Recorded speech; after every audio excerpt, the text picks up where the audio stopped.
Meron daw isang uri ng manok na kapag inalagaan, tiyak na magkakahig ng swerte at yaman. Sa pamamagitan nila, makakarating ako ng ibang bansa. Now, I'm here in Ho Chi Minh, Vietnam. Nag-open yung mga opportunities. Sa laki ba naman ng mga paa nito? Aba, manok ko yan.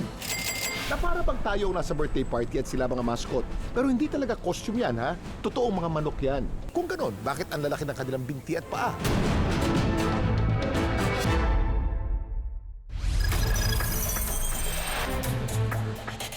Sa bahay na ito sa Tarlac City, hindi mga aso ang binibreed kundi iba't ibang exotic chicken. Tulad nito, hindi daw yan yung nililitsyong manok, ha? Dahil ang halaga nito umaabot pa ng 10,000 piso pataas. Pero sulit naman daw pag napasa inyo ang dala nitong fortune and good luck. Tila nagsimula raw ang swerte ni Jeric nung mabigyan siya ng isang itlog. Nung bata pa ako, may kapitbahay ako na marami talaga silang manok na gala, yung native yan. So binigay niya sa akin yon, yung itlog na yon. Mula sa isang itlog, naparami ni Jeric ang mga alaga niyang manok. Hanggang nai-inlove na ako sa iba-ibang klase ng manok talaga. Unti-unti nagkaroon si Jeric ng mga exotic breed na tinatawag ding Oriental chicken breeds. Pero ang breed daw na matagal na niyang inaasam, itong tinatawag na Dong Tao chicken na may kamahalan daw kaya hindi niya mabili-bili. Sa kakapanood ko rin ng TV, so nakita ko si Dong Tao, parang iba siya sa iba. Extraordinary siya. Sabi ko sa sarili ko, sana magkaroon din ako. Ang Dong Tao chicken o dragon chicken ay tinuturing na isa sa pinaka-rare na breed ng manok sa buong mundo. Ang pangalan nilang Dong Tao nakuha mula sa lugar ng kanilang pinagmulan, ang Dong Tao Village sa Vietnam. Huwag niyong minamanok ang Dong Tao chicken dahil noon hindi pwedeng mag-alaga nito mga ordinaryong tao. Sino lang ang pwede? Mga Vietnamese royalty, Mandarin at mayayamang pamilya. Ang dami mong alam, Kuya Kim! Ang pinakamalaki raw na palatandaan ng Dong Tao ay itong paa na parang may suot na bota. Makapal, mapula at tila embossed ang texture. Ang cute, no? Pati balat at laman, pula rin.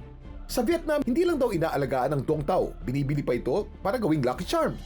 Kaya ito itinuturing na maswerte o lucky or pang-charm ay dahil sa mahal nga ito. Dahil sa kanyang itsura, sa unique na karakteristik. Ang swerte, kusa naman daw kumatok sa bahay ni Jeric nang minsang magkaroon sila ng bisita. Yung pinsan ni Mrs., meron silang isang anak. Type na type niya yung isa kong alaga. So gusto nila bilhin sa akin. Pero sabi ko, sige dalhin mo na yan. Tila tari ng manok ng kumawit ang swerte kay Jeric. Dahil kasi sa tuwa ng pamilyang ito, inalok siyang bigyan ng bagong manok. Sabi ko, di naman ako nahiya. Gusto kong alagaan is Dong Tao chicken. Ito nga pala yung kauna-unahan kong Dong Tao na dito ako nakilala. Dito nagsimula mag-breed ng Dong Tao chicken si Jeric, na kanya na ngayong pinagkakakitaan. At malaking tulong daw para buhayin ang kanyang pamilya. Doon dumami yung alaga ko dahil sa Dong Tao. Madali bang palakihin, challenging namang paramihin ang ganitong breed dahil sagabal sa mating ang kanilang mga paa. Kaya kailangan ng tiyaga at passion dito. Sa ngayon, ang bahay ni Jeric nagbistula ng poultry o fancy chickens. Karaniwang kulay ng Dong Tao is red. Yan. Ito yung red, regular red. Meron din tayong white. Pag white, medyo rare na siya. Siya yung sinasali ko sa mga show. Hanapin naman natin ang suswertihin ngayong umaga. Tara, makisumba muna.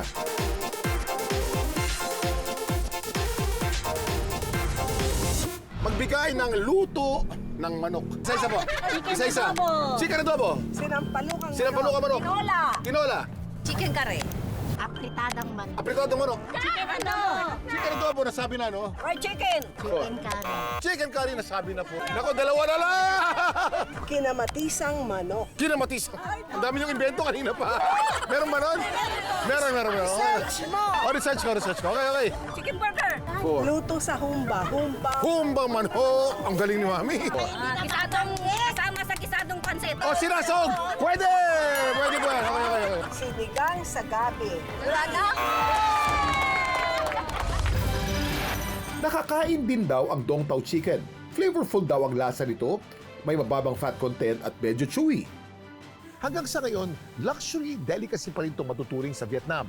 Hinahain ito tuwing mga special na okasyon tulad ng Lunar New Year. At ang premium cut nito nasa balat at laman ng paa. Chicken feet, but make it yayamanin. Pero mas trip daw ni Jeric na alagaan at paramihin. Parang swerte, magtuloy-tuloy pa rin.